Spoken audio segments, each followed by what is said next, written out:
President Trump attacked Speaker Nancy Pelosi on Sunday for rejecting his proposal to end the partial government shutdown, as he and Republican leaders in Congress sought to put Democrats on defense, a place they have rarely been during the shutdown stalemate. In a series of morning tweets, Trump said Pelosi had behaved so irrationally in spurning his offer to restore the temporary protections he took away from some undocumented immigrants in exchange for $5.7 billion for a border wall. He also pushed back against conservative critics who called the plan amnesty for immigrants who came to the United States illegally. Senator Mitch McConnell of Kentucky, the majority leader, plans to bring up legislation as early as Tuesday that would wrap Trump's proposal into a broader package that would include billions of dollars in disaster relief and immediately reopen the government, an aide said. The move is intended to ratchet up pressure on Democrats, who have insisted they will not negotiate with Mr. Trump until the shutdown is over. President Trump has put forward a serious and reasonable offer to reform parts of our broken immigration system and reopen government, Representative Kevin McCarthy, the Republican leader, said on Twitter. The moment now turns to Nancy Pelosi and Chuck Schumer. The country is watching. But there was little indication from Democrats, who have denounced Mr. Trump's plan as hostage-taking, that they would abandon that position. If he opens up the government, we'll discuss whatever he offers, but hostage-taking should not work, Senator Chuck Schumer, the Democratic leader, told reporters in New York on Sunday, adding, "It's very hard to negotiate when a gun is held to your head." With the shutdown now in its fifth week, and 800,000 federal employees still furloughed or working without pay, pressure is rising on both Republicans and Democrats to end it. If it lasts until Friday, Congress will be forced to reckon with another grim milestone. Affected workers will miss their second paycheck.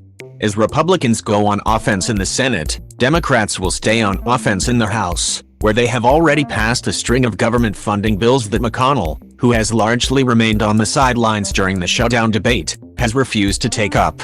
On Wednesday, Pelosi plans to bring up a package of 6 bills to fund shuttered government agencies, ignoring Trump's requests. The measures gained approval last year from Republicans on the House and Senate Appropriations Committees. In effect, Pelosi will be daring Republicans to vote against their own legislation. Democrats will also begin talking more about their own vision for border security, a shift in strategy for a party that is focused mostly on the economic and personal toll of the shutdown. Amid the posturing, however, there were some hints that Trump's proposal, which he unveiled in a 13-minute White House address on Saturday, might open the door to talks that could result in a deal. Vice President Mike Pence, in an appearance on Fox News Sunday, suggested that President Trump's proposal might be amended on the Senate floor. Well, of course, Pence said, when the host, Chris Wallace, asked if he was open to negotiation. The legislative process is a negotiation. And Senator Mark Warner of Virginia, a centrist Democrat, described Trump's plan as a starting point on NBC's Meet the Press, though he added, "You've got to start by reopening the government." Polls show the public largely blames Trump for the shutdown, and his advisors have been searching for an exit strategy. Last week, McConnell told Trump, Pence and White House advisors that he needed the president to put forth a public offer so he could bring legislation to the floor. McConnell's view of shutdowns is when you're in one, it's a great opportunity for both sides to get things, said Scott Jennings, a Republican strategist and former McConnell aide who remains close to him. And what I think is dumbfounding everyone here is, why aren't the Democrats treating it as a situation where they could get something? The president has opened the door for them to get something, so let's talk. Throughout his administration, Trump has sought to limit both legal and illegal immigration. Last year, he moved a recent Deferred Action for Childhood Arrivals, or DACA, which shielded from deportation hundreds of thousands of young unauthorized immigrants known as Dreamers. He also revoked Temporary Protected Status, or TPS, for some undocumented immigrants from Latin American and African countries. In the plan he unveiled on Saturday, Trump offered to restore the DACA and TPS protections for 3 years. But Democrats say that is a non-starter, because it does not offer a pathway to citizenship for Dreamers. and because Trump is simply giving back protections that he himself took away. The McConnell aide, Don Stewart, said the Republican legislative package would include 7 appropriations bills that would fund government agencies that have been partially closed for a month. The legislation that the majority leader will bring to the floor this week would both reopen the remaining portions of the government, fund disaster relief, fund border security, and address immigration issues that both Republicans and Democrats would like to address, all in one bill, Stewart said. McConnell would need votes from all Republicans and 7 Democrats for the package to pass.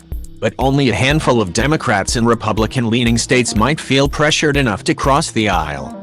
A spokesman for one of them, Senator Joe Manchin III of West Virginia, said Manchin, who just won re-election, would remain undecided on the Republican proposal until he saw it. In broadening the package beyond Trump's plan, McConnell may be trying to pick up additional Democrats, especially those who are eager to vote for disaster relief.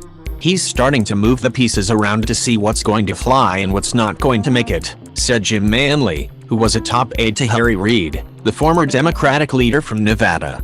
He's trying to put the pressure back on Democrats, and he's trying to see what the possibilities of a deal are by putting a larger package there. He's trying to see how large the package has to be to bring Democrats on board. Right? But Trump seemed to be holding fast. He retweeted a series of endorsements of his proposal from Republican lawmakers on Sunday evening, and earlier today, he took aim at Pelosi and pushed back against conservative critics who have described the plan as amnesty for undocumented immigrants. Nancy Pelosi and some of the Democrats turned down my offer yesterday before I even got up to speak, Trump wrote. They don't see crime and drugs, they only see 2020, which they are not going to win. Best economy. They should do the right thing for the country and allow people to go back to work. Right? Trump went on. Nancy Pelosi has behaved so irrationally and has gone so far to the left that she has now officially become a radical Democrat. She is so petrified of the lefties in her party that she has lost control. And by the way, clean up the streets in San Francisco, they are disgusting. Right? And to his conservative critics, Trump wrote, "No, amnesty is not a part of my offer. It is a 3-year extension of DACA. Amnesty will be used only on a much bigger deal, whether on immigration or something else. Likewise, there will be no big push to remove the 11 million plus people who are here illegally, but be careful, Nancy." Right? Pelosi took to Twitter to strike back. Donald Trump, 800,000 Americans are going without pay. Reopen the government, let workers get their paychecks, and then we can discuss how we can come together to protect the border, she wrote, using the hashtag #EndTheShutdown.